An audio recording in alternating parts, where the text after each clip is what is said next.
येणाऱ्यांचे स्वागत करतात ती घराची दारे।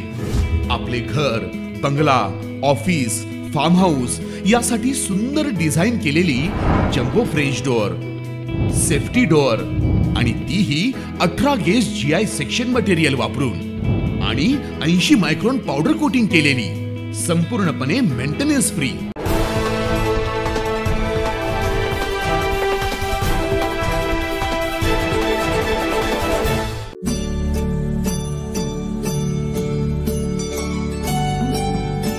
आजपासून नवरात्रीचं शुभ पर्व नवरात्रोत्सव सुरू झालाय।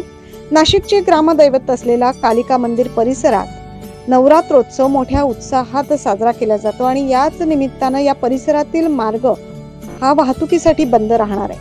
मात्र पर्यायी मार्ग काय असणार आहे तो देखील आपण 9 न्यूज महाराष्ट्रच्या माध्यमातून जाणून घेऊया। आजपासून ते दसऱ्यापर्यंत कालिका यात्रोत्सव दरवर्षीच मोठ्या उत्साहात साजरा केला जातो। त्यामुळे गडकरी चौक सिग्नल ते मुंबई नाक्यापर्यंतचा रस्ता हा वाहतुकीसाठी बंद ठेवण्यात आलाय।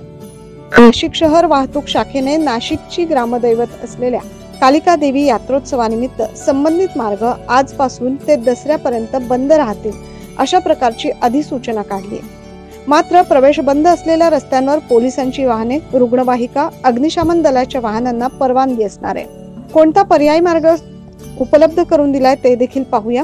तिडके कॉलनीतून नंदिनी नदी पुलावरून येणारी वाहने RD सर्कल गोविंदनगर कडे जातील। तिथून इंदिरानगर, मुंबई नाका, city centre mall, Chandak circle वरून CBS शालीमार कडे, द्वारका कडून सारडा सर्कल वरून शालीमार कडे जातील। प्रवासी वाहने आणि सिटी लिंक बस या त्र्यंबक नाक्यावरून गंजमाळ मार्गे सारडा सर्कल मार्गे नाशिक रोड कडे जातील। तर जड वाहने द्वारका सिग्नल वरून गरवारे टी पॉइंट मार्गे सातपूर आणि अंबड MIDC जाते। द्वारका सिग्नल वरून पंचवटीत जाणारी जड वाहने कन्नमवार पूल, राजबिहारी स्कूल मार्गे पंचवटीत, तर सारडा सर्कल वरून गडकरी चौकात येणारी वाहने पटेल रस्त्यावरून जिल्हा परिषद समोरील रस्त्याचा ते वापर करतील।